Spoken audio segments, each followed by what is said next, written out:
गिलहरी परिवार में पेड़ गिलहरी, जमीन गिलहरी और उड़ने वाली गिलहरी शामिल हैं। गिलहरी अमेरिका, यूरेशिया और अफ्रीका की मूल निवासी हैं और मनुष्यों द्वारा ऑस्ट्रेलिया में लाई गई थीं। सबसे पहले ज्ञात जीवाश्म गिलहरी एओसीन युग की हैं और अन्य जीवित कृंतक परिवारों में गिलहरी सबसे अधिक पहाड़ी बीवर और डॉर्मिस से संबंधित हैं।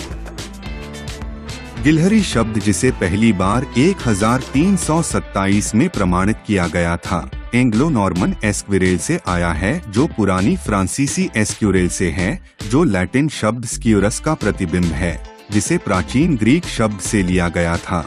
गिलहरी आम तौर पर छोटे जानवर होते हैं, जिनका आकार अफ्रीकी बौना गिलहरी, जिसकी कुल लंबाई 10 से 14 सेंटीमीटर और वजन सिर्फ 12 से 26 ग्राम से लेकर भूटान की विशालकाय उड़ने वाली गिलहरी तक, जिसकी कुल लंबाई 1.27 मीटर तक होती है, और कई मरमोट प्रजातियां जिनका वजन 8 किलोग्राम या उससे अधिक हो सकता है। गिलहरियों का शरीर आमतौर पर बहुत लंबी, बहुत घनी पूंछ और बड़ी आंखों वाला पतला शरीर होता है।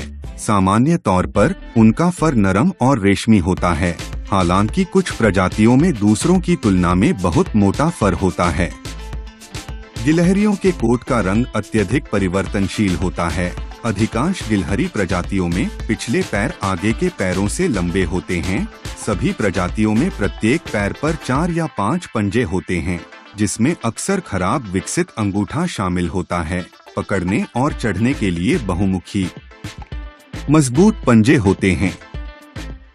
अधिकांश स्तनधारियों के विपरीत पेड़ की गिलहरियां सिर के बल पेड़ से उतर सकती हैं। वे अपने टखनों को 180 डिग्री घुमाकर ऐसा करते हैं, जिससे पिछले पैर पीछे की ओर इशारा करते हैं और इस तरह पेड़ की छाल को विपरीत दिशा से पकड़ लेते हैं, जैसा कि उनकी बड़ी आंखें बताती हैं। गिलहरियों की दृष्टि बहुत अच्छी होती है, जो कि पेड़ों पर रहने वाली प्रजातियों के लिए विशेष रूप से महत्वपूर्ण है। कई में स्पर्श की अच्छी समझ भी होती है। दांत बड़े कृंतक जो जीवन भर बढ़ते हैं, और गाल के दांत जो एक विस्तृत अंतराल या डायस्टेमा के पीछे स्थित होते हैं। गिलहरी की पूंछ बारिश, हवा या ठंड से खुद को दूर रखने के लिए गर्मी के समय अपनी पूंछ के माध्यम से अधिक रक्त पंप करके ठंडा करना। पेड़ों पर कूदते समय संतुलन के रूप में, कूदते समय पैराशूट के रूप में संकेत देना। मछली पकड़ने की मक्खियों को बांधते समय गिलहरी की पूंछ के बालों को मछली पकड़ने में बेशकीमती माना जाता है। गिलहरी के बाल बहुत महीन होते हैं, जिससे यह मछली पकड़ने की मक्खियों को बांधने के लिए बेहतर होते हैं। जब गिलहरी सीधी बैठती है तो उसकी पूंछ उसकी पीठ पर मुड़ी होती है, जिससे पीछे से देखने वाले शिकारियों को आकृति देखने से रोका जा सकता है। गिलहरी उष्णकटिबंधीय वर्षावन से लेकर अर्धशुष्क रेगिस्तान तक लगभग हर आवास में रहती हैं। केवल उच्च ध्रुवीय क्षेत्रों और सबसे शुष्क रेगिस्तानों से बचती हैं। वे मुख्य रूप से शाकाहारी हैं, बीज और मेवों पर निर्वाह करते हैं, लेकिन कई कीड़े और यहाँ तक कि छोटे कशेरुक भी खाते हैं। कई किशोर गिलहरियां जीवन के पहले वर्ष में ही मर जाती हैं। वयस्क गिलहरियों का जीवन जंगल में 5 से 10 साल तक हो सकता है। कुछ कैद में 10 से 20 साल तक जीवित रह सकती हैं। समय से पहले मृत्यु तब हो सकती है जब घोंसला पेड़ से गिर जाता है। ऐसी स्थिति में मां अपने बच्चे को छोड़ सकती है यदि उनका शरीर का तापमान सही नहीं है। कई ऐसे शिशु गिलहरियों को पेशेवर वन्यजीव पुनर्वासकर्ता द्वारा बचाया और पाला गया है। हालांकि कई स्थानों पर गिलहरियों की आबादी का घनत्व और समय से पहले जन्म लेने वाली गिलहरियों द्वारा आवश्यक निरंतर देखभाल का मतलब है कि कुछ पुनर्वासकर्ता ऐसा करने में अपना समय बिताने के लिए तैयार हैं। गिलहरियां साल में 1 या 2 बार संभोग करती हैं और 3 से 6 सप्ताह की गर्भधारण अवधि के बाद कई संतानों को जन्म देती हैं, जो प्रजातियों के अनुसार अलग अलग होती हैं। बच्चे अल्ट्रेशियल होते हैं, जो नंगे, दांतविहीन और अंधे पैदा होते हैं। गिलहरी की अधिकांश प्रजातियों में मादा अकेले ही बच्चों की देखभाल करती है, जिन्हें 6 से 10 सप्ताह में दूध छुड़ाया जाता है और वे अपने पहले वर्ष के अंत तक यौन रूप से परिपक्व हो जाते हैं। सामान्य तौर पर जमीन पर रहने वाली गिलहरी की प्रजातियां सामाजिक होती हैं, जो अक्सर अच्छी तरह से विकसित कॉलोनियों में रहती हैं, जबकि पेड़ों पर रहने वाली प्रजातियां अधिक एकांत होती हैं। जमीनी गिलहरी और पेड़ की गिलहरियां आमतौर पर या तो दिनचर या गोधूली होती हैं, जबकि उड़ने वाली गिलहरियां रातचर होती हैं। गर्म अवधि के दौरान गिलहरियों को फ्लोट करते हुए या ठंडी सतहों पर अपना पेट नीचे करते हुए देखा गया है।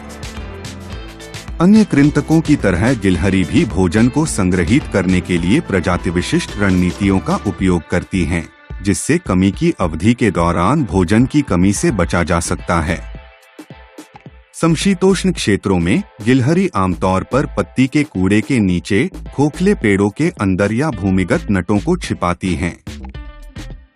हालांकि उपोष्णकटिबंधीय और आर्द्र वातावरण में पारंपरिक कैशिंग से मोल्ड विकास, अपघटन या समय से पहले अंकुरण हो सकता है।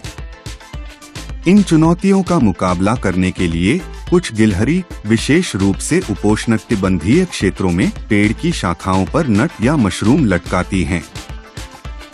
यह व्यवहार, जो फंगल संक्रमण को कम करने और भोजन के नुकसान के जोखिम को कम करने के लिए माना जाता है। अनजाने में कुछ पेड़ों जैसे साइक्लोबैलानोप्सिस को अपनी सीमा का विस्तार करने में सहायता करता है।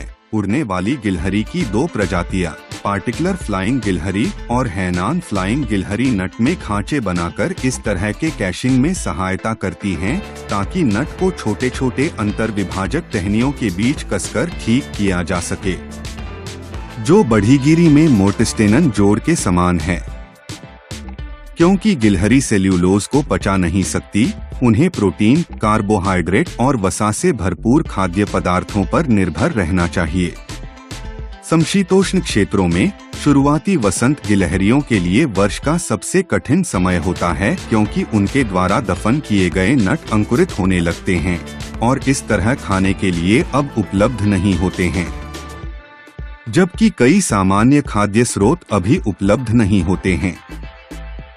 इन समयों के दौरान गिलहरी पेड़ की कलियों पर बहुत अधिक निर्भर रहती हैं। गिलहरी मुख्य रूप से शाकाहारी होने के कारण कई प्रकार के पौधे खाती हैं, साथ ही नट, बीज, शंकुधारी शंकु, फल, कवक और हरी वनस्पति भी खाती हैं। हालांकि कुछ गिलहरी मांस भी खाती हैं, खासकर जब भूख का सामना करना पड़ता है। गिलहरी छोटे पक्षियों, युवा सांपों और छोटे कृंतकों के साथ साथ पक्षियों के अंडे और कीड़ों को खाने के लिए जानी जाती हैं। जमीनी गिलहरियों की विभिन्न प्रजातियों में आक्रामकता और शिकारी व्यवहार देखा गया है, विशेष रूप से 13 पंक्ति वाली जमीनी गिलहरी में। उदाहरण के लिए 1920 के दशक में एक वैज्ञानिक बर्नार्ड बेली ने एक 13 पंक्ति वाली जमीनी गिलहरी को एक छोटे मुर्गे का शिकार करते हुए देखा था। विस्ट्रैंड ने इसी प्रजाति को एक ताज़ा मारे गए सांप को खाते हुए देखने की सूचना दी थी। गिलहरियों द्वारा असामान्य जानवरों का शिकार करने की कम से कम एक रिपोर्ट भी मिली है, जैसे कि 2005 की एक घटना जहां रूस के लाजो में काली गिलहरियों के एक झुंड ने एक बड़े आवारा कुत्ते को मारकर खा लिया था। मनुष्यों पर गिलहरी के हमले अत्यंत दुर्लभ हैं, लेकिन होते हैं। जीवित गिलहरियों को 5 उपपरिवारों में विभाजित किया गया है, जिनमें लगभग 58 पीढ़ी और लगभग 285 प्रजातियां हैं। सबसे पुराना गिलहरी जीवाश्म हेस्पेरोपेट्स चैड्रोनियन का है और आधुनिक उड़ने वाली गिलहरियों के समान है। गिलहरियों के मुख्य समूह को 5 उपपरिवारों में विभाजित किया जा सकता है। कैलोसक्यूरिने 60 प्रजातियां जो ज्यादातर दक्षिण पूर्व एशिया में पाई जाती हैं। रतुफिना दक्षिण और दक्षिण पूर्व एशिया में पाई जाने वाली 4 बिल्ली के आकार की प्रजातियां। स्क्यूरिने जिसमें उड़ने वाली गिलहरियां और पेड़ की गिलहरियां शामिल हैं। दुनिया भर में पाई जाने वाली 83 प्रजातियां। स्क्यूरिलिनाई एक एकल दक्षिण अमेरिकी प्रजाति और जेरिने, जिसमें ज्यादातर स्थलीय गिलहरियों की 3 जनजातियां शामिल हैं, जिनमें मरमोटिनी, जेरिनी और प्रोटॉक्सेरिनी शामिल हैं। हमारी वीडियो अच्छी लगी हो तो लाइक करें, शेयर करें। ऐसी जानकारी भरी वीडियो देखने के लिए चैनल को सब्सक्राइब करना ना भूलें।